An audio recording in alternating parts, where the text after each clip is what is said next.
Fimin e gjykatës kushtetuese në linjë të drejtë për drejtë kam deputetin në Lëvizjes Vetëvendosja Arber Rexhaj. Faleminderit shumë që inkuadrove në Kompas. Faleminderit për ftesën.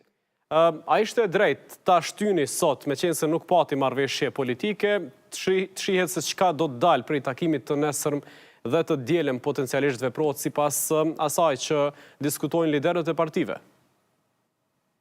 Po sigurisht, edhe kjo ishte marrëveshje, e kërkuar nga gjithë. Fillimisht, unë kam parë opinionet e subjekteve të tjera politike, të cilat akt gjykimin e gjykatës kushtetuese kanë interpretuar sipas mënyrës së vet.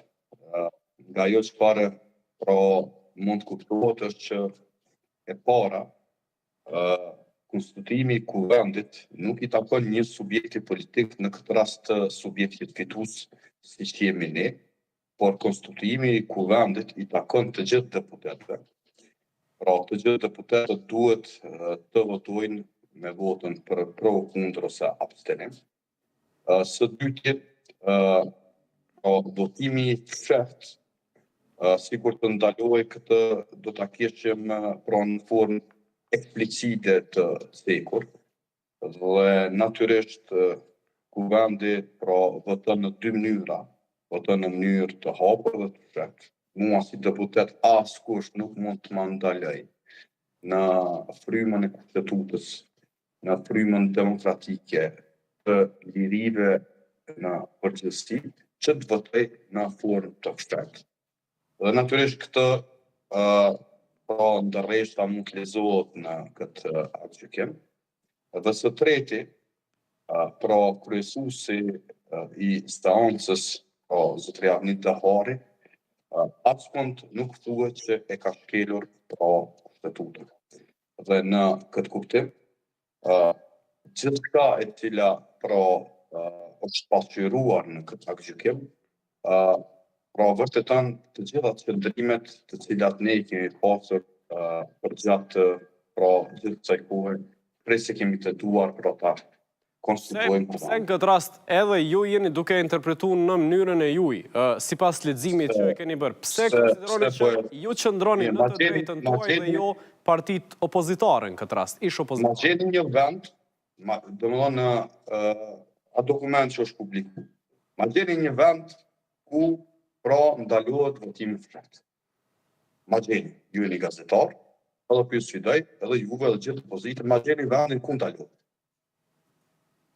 Në këtë rast, ne s'kemi nevojë të sfidojmë. Unë jam duke thënë që pse konsideroni që ish opozitarët nuk e kanë të drejtën e vetë për ta interpretuar në atë formë, qenë se s'ka formë eksplicite, si që jeni duke thënë edhe jo. Ju jeni gazetar, po bëni pyetje, unë natyrisht nuk e kam qëllimin që polemizoj me ju, mos keq kuptohen.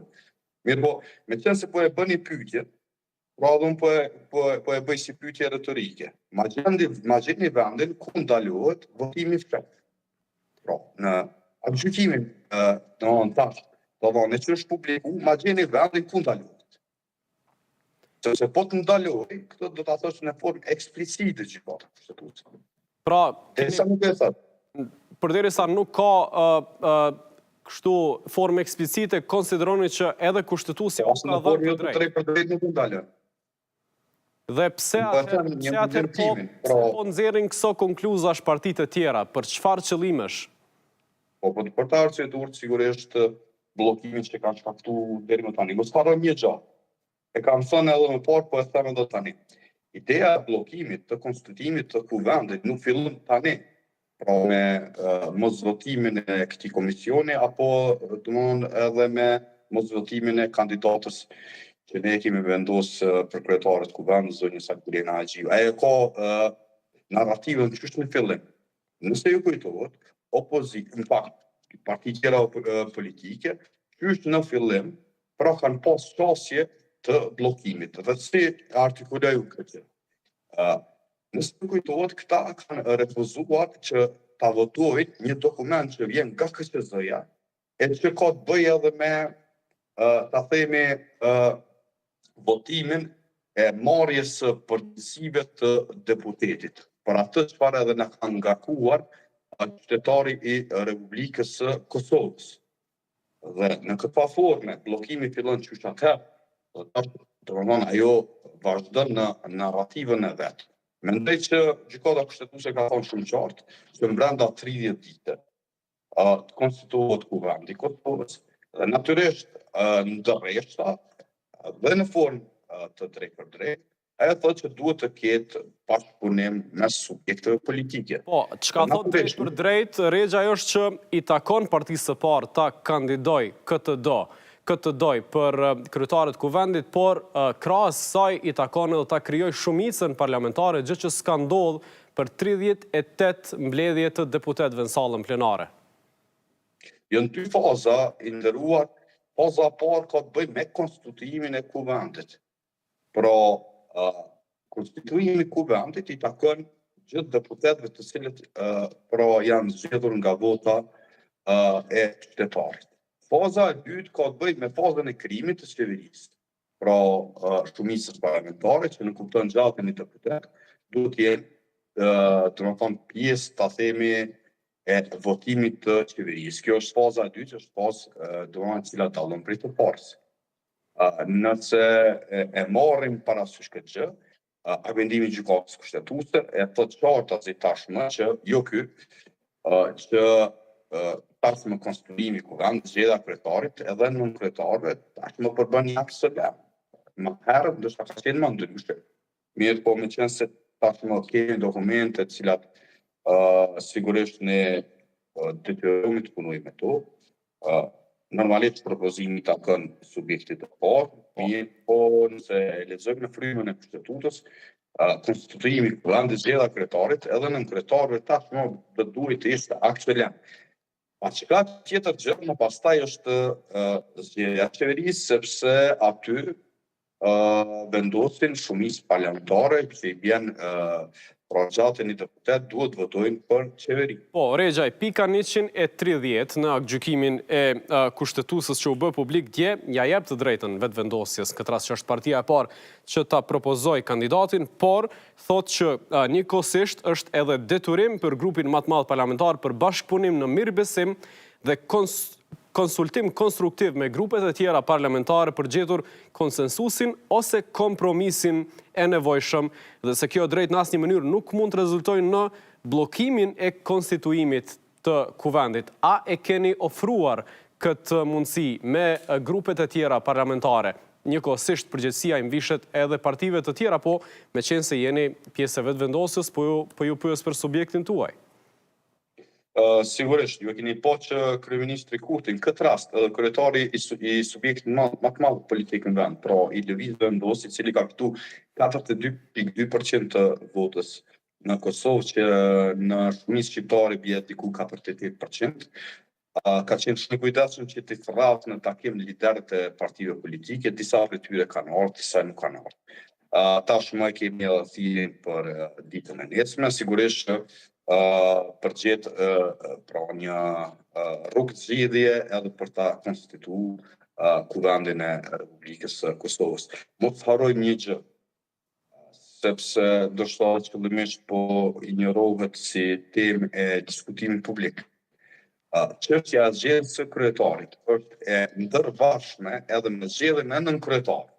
Nëse në kuptimin shantazhues ata kanë pyetje pikçuditse për emrin e kryetarës, cilën e kemi propozuar ne. Të njëjtën gjë, nëse ne kemi një mentalitet bllokues sikur se ata, mund ta bëjmë edhe ne. Pra, mund të themi që kandidati i PDK-s për nën kryetar nuk bën ky, por duhet ai sepse duket pak më afër vendosjes. Dhe në anën tjetër, pra do të hynin në një rrugë e cila prej kryetarit do t'i bllokonte edhe nën kryetarët, sepse ne me gjatë pa votën e lëvizjes vendosja dhe partnerëve tonë tashmë, të cilët i kanë dhënë qëndrimet e tyre, normalisht ata nuk mund t'i kalojnë në kryetarët. Për parim Buda, deputeti i Partisë Demokratike, duke e shpjeguar sot këtë çështjen e kompromisit, tha që PDK-ja e ka bërë një farë kompromisi, një farë lëshimit, qëndrimit që thot që ne votojmë një kandidat të vetëvendosjes të pushtetit për kryetarët kuvendit, por jo Albulena Haxhiun. A është ky kompromis dhe pyetja tjetër sipas ti është që çfarë kompromisi po bën vetëvendosja në këtë drejtim? Mos harrojmë një gjë, sot Albulena Haxhiu në konferencë për media, për gazetar, së bashku me zotrin Knjufsen, e tha një gjë. Pra kemi hyrë në një fazë të votimit të komisionit. Pra në aspekt procedural kjo nuk mund të ndalohet. Le të votojnë, le të harxojnë komisionin, dhe më pastaj mund të vazhdojmë ndoshta me votim të hapur. Mirë po, ajo çfarë në fakt ishte domethënë temë kryesore, tha që nëse unë nuk i marrë gjatë një vota në votim të fshekt, pra qysh në rundin e parë, unë të rriqe. Ata apo i friksohen deputetëve të tyre, apo çfarë halli kanë që nuk hyn në votim të fshekt. Pra çështja është më përtej kësaj. Gjykata kushtetuese e ka thonë që më konstituimi i kuvendit do duhet të jetë aksionan. Pastaj tjetër që është që domthonë formimi i qeverisë. Dhe së dyti, zotëri Gruda ka thonë që ne votojmë një kandidat tjetër. Edhe ne mund t'i themi Partisë Demokratike që nuk mund ta votojmë këtë nënkretar, mirë po s'vjen këtë nënkretar tjetër. Apo kuptoni? Domthonë, ne nuk mund të përzihemi as Partisë Demokratike të Kosovës, sepse unë do ta votoj si deputet i Kuvendit të Kosovës, unë detyrohem me votu edhe nënkretarin e Kuvendit këtë radhë të Partisë Demokratike. Dhe tash, sipas kësaj logjike, i bie që unë duhet me thonë zotrit Grudës, ma ndrët ashti nënkretarin tonë, sepse edhe unë po du me bu një kompromis, s'po du me ta votu këta. Është e njëjta logjik, pra është logjik bllokuese kjo. Nuk është kompromis. Është logjik bllokuese, cilën e kanë pasur domethënë qysh në fillim. Qysh ku ata nuk e kanë votuar raportin e KXS për verifikimin e mandateve. Para mendoni çfarë kanë bërë. Nuk kanë votuar një raport për verifikimin e mandateve, sepse qysh në start e kanë pasur idenë e bllokimit. Dhe në anën tjetër, nesër kryeministri, fakt, kryetari i subjektit tonë e ka thirrë një paketë ku do të diskutoj këto gjëra. Gjykata kushtetuese nuk ka thonë asgjë tjetër përveç se ta themi ka qenë plotësisht, ne kemi qenë plotësisht domethënë në detyrën dhe përgjegjësinë tonë, pa që zotëri Dehari nuk e ka shkel asnjëherë domethënë Kushtetutën e Republikës së Kosovës. Dhe askund nuk e ndalon votimin e shërt. Kuptojeni një gjë.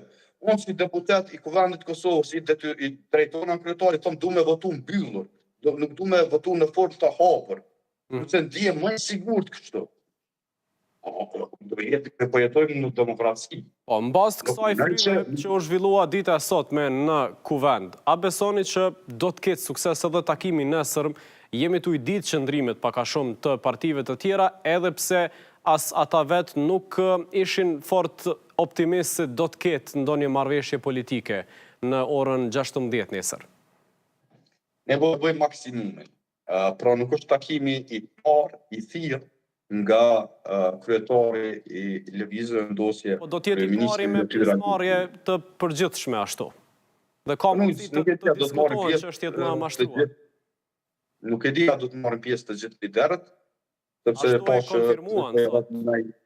E thë po që Zotria Radina do të merr pjesë.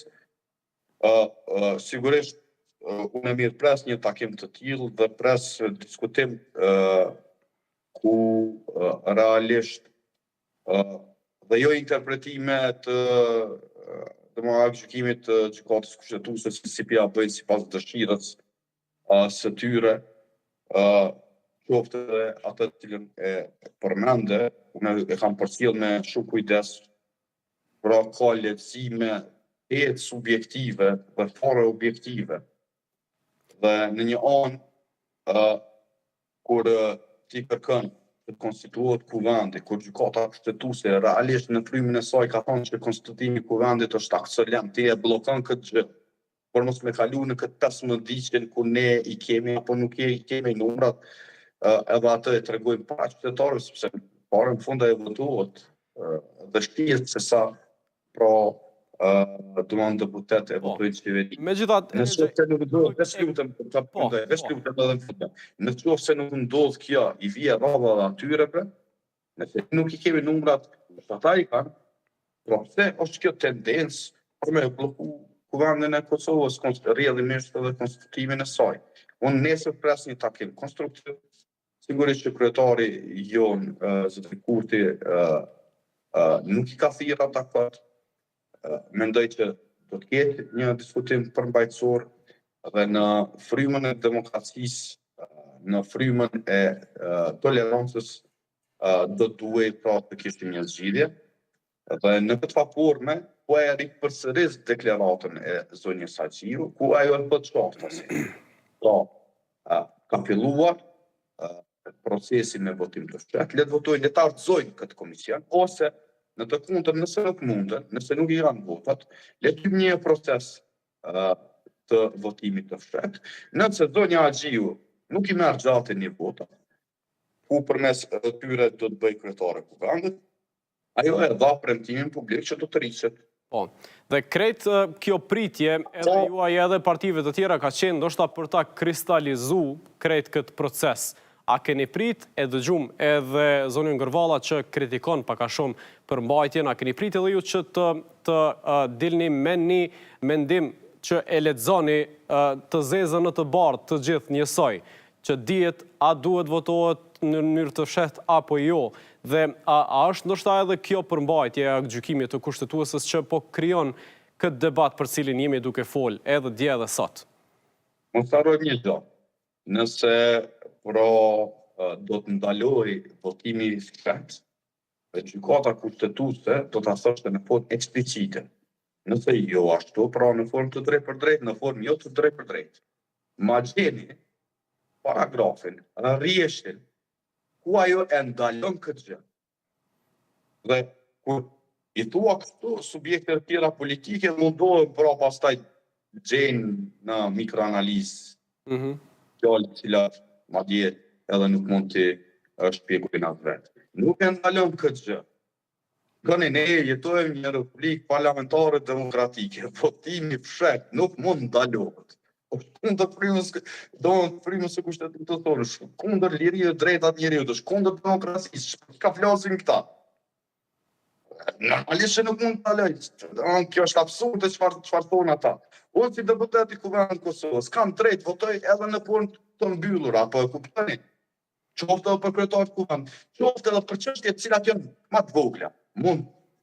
Çështja që është kontestuar e gjaj megjithatë nuk është a lejohet votimi fshehtë apo jo, është ndryshimi i metodës së votimit brenda seancës pa përfundu protokolli krejt çka parashihet. Kjo është ajo që është kontestuar dhe pse është dërguar në gjykatën kushtetuese. Pra po ju sfidoj edhe juve, se besoj që e keni lexuar edhe ju para se me. Patjetër. Po, jam duke kontestuar. Ma gjeni vendin në formë të drejtë për drejtë ose në formë jo të drejtë për drejtë. Pra, e thot këtë që po thoni ju, domethënë ky akt gjykimi i gjykatës kushtetuese. Ma gjeni, unë prish për debatin.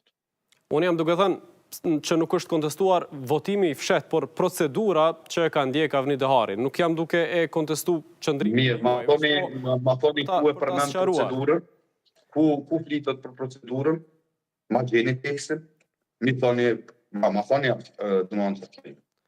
Mbetet se Jo, lutem. Pra, në asnjë vend nuk thuhet. Pra, në këtë akt gjykimi, asnjë vend nuk thuhet që zotri Dehari ka shkelur statutën e Kosovës. Mendoj që më qartë se kaq nuk mund të them të gjë tjetër. Në bazë të kësaj, ju po thoni që Dehari nuk e ka shkel, partitë ish opozitare janë duke insistu, nuk e di nëse do të ndryshojnë qëndrim nesër ose të dielën ose çfarë do të qoftë.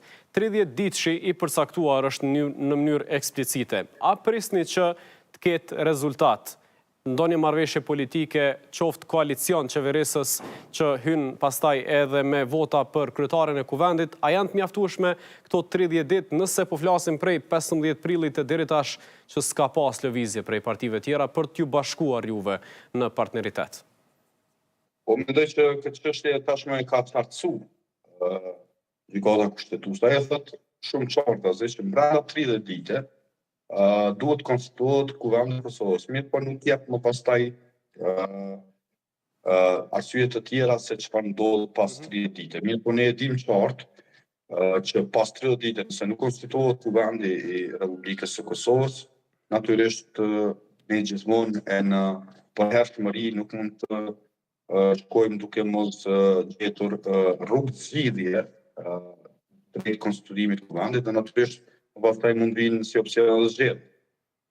Por mbi bazën e saj, nëse deputetët e Kuvendit të Kosovës marrin pjesë në votim, mbi bazën e asaj se çfarë është thonë në këtë dokument, mendoj që mund dalim nga kjo situatë dhe unë shpresoj që nesër takimi mes kryetarëve të subjekteve politike duhet të rrjedhë në formë përmbajtësore në frymën e akt gjykimit që ka dhënë gjykata kushtetuese, edhe dalim nga kjo domethënë rrugë e cila duhet të zëvendësohet një rrugë e cila na shpihet drejt konstituimit të Kuvendit të Republikës së Kosovës, sepse në këtë forme mendoj që i bëjmë mirë institucioneve dhe në përgjithësi vendit tonë. Regjaj, të falenderoj shumë për kohën që ndave për të inkuadruar në Kompason të. Faleminderit për ftesën. Faleminderit, ndërkaq